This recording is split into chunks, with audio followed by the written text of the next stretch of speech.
நண்பர்களுக்கு காலை வணக்கம். இன்றைய பாடலில் கந்தசஷ்டி கவசத்திலே எந்தனையாலும் ஏரக செல்வ மைந்தன் வேண்டும் பரமகிழ்ந்து உதவும் லாலா லாலா லாலா வேசமும் லீலா லீலா லீலா வினோதனென்று உன் திருவடியை உறுதியென்று என்னும் எந்தளை வைத்துன் இணையடி காக்க எண்ணூரி குயிராம் இறைவன் காக்க பன்னிரு வெளியால் பாலனை காக்க அப்படின்னு இந்த பாடல்களில் தேவராய சுவாமிகள் அவர்கள் பாடுகிறார்.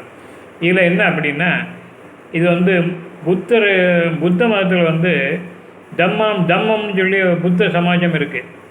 அதில் பார்த்தீங்கன்னாக்கி ஆனாபானா சதின்னு சொல்லுவாங்க. 10 நாளைக்கு ட்ரைனிங் கொடுப்பாங்க. அங்கே போனோம்னா 10 நாள் நம்ம யார்ட்டையும் பேசக்கூடாது, செல்ஃபோன் யூஸ் பண்ணக்கூடாது, புத்தகங்கள் படிக்கக்கூடாது. ஒவ்வொருத்தருக்கும் இந்த ரெண்டு பேருக்கு ஒரு ரூம் கொடுத்துருக்காங்க, பெட்லாம் கொடுத்துருக்காங்க. எல்லாமே உங்களுக்கு ஃப்ரீ தான், 10 நாளும் சாப்பாடு உட்பட. அதில் பார்த்தீங்கன்னாக்கி இந்த ஆனாபானா சதிப்பாங்க. எப்படின்னா மூச்சை மட்டும் கவனிப்பாங்க, எதுவுமே செய்யக்கூடாது, மூச்சை மட்டும் கவனிக்கணும். தினசரி காலையில் 4:30 மணிலேருந்து இடையில கொஞ்சம் கேப் உண்டு. 10 மணி நேரம் 12 மணி நேரம் உங்களுக்கு இதுதான் ப்ராக்டிஸு.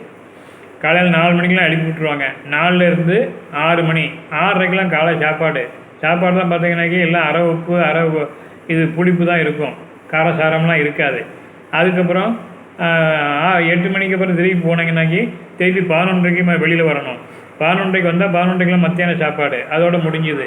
திருப்பி 1 மணிக்கு போனீங்கன்னா 4 மணிக்கு வெளியே வரணும். 4 மணிக்கு டீ, ஏதாவது ஒரு பழம் ஏதாவது கொடுப்பாங்க சிம்பிளாக.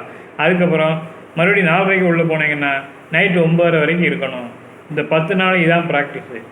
இது இந்த இதில் முதல் 3 நாள் மூச்சை மட்டும் கவனிக்கணும்னு சொல்லுவாங்க.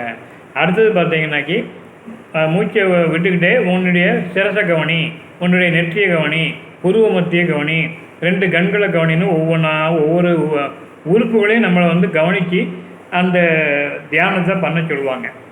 இதுதான். இதை நம்ம அங்கே போய் இப்படிலாம் ரொம்பலாம் சிரமப்பட்டுலாம் இதை பண்ணணும்னு அவசியம்லாம் இல்லை. இந்த கந்தசஷ்டி கவசத்தை நீங்கள் மனம் ஒன்று போய் படித்தாலே உங்களுக்கு உச்சியிலேருந்து பாதை வரைக்கும் எல்லா உறுப்புகளையும் கவனித்து இந்த இதுகளை பூரா சொல்லணும்.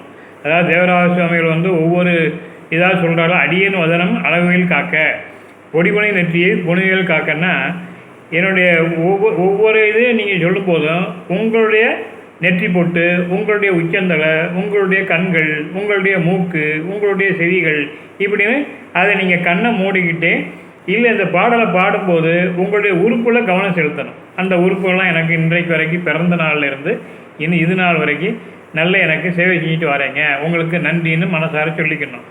சொல்லிகிட்டே வந்தீங்கன்னா இதுதான் அந்த தம்மால புத்த சமாஜத்தில் சொல்லி கொடுக்குற அந்த தியான மெத்தடு. அதுக்கு நீங்கள் சஷ்டி கவசத்தை பாடினாலே அந்த தியானம் பண்ண மாதிரி தான் அர்த்தம். அடுத்தது நாளைக்கு பார்ப்போம். நன்றி, வணக்கம்.